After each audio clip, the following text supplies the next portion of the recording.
And the next universal movement that we will look at is called the boom. So the C-arm gantry sits on an extendable arm, and that way if you get your base into the field, you can make smaller movements and adjustments without having to move your entire base. So machines can vary between 15 centimeters or 25 centimeters of extension. On this machine, we have 20 centimeters.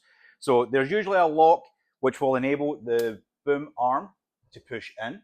So that would be the instruction the surgeon would give you, is push in or boom in, and that allows you to extend.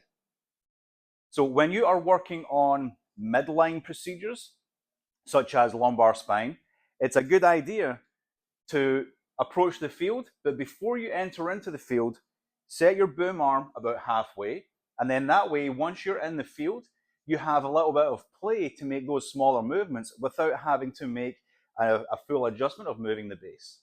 So this extension arm would be called your boom in or out.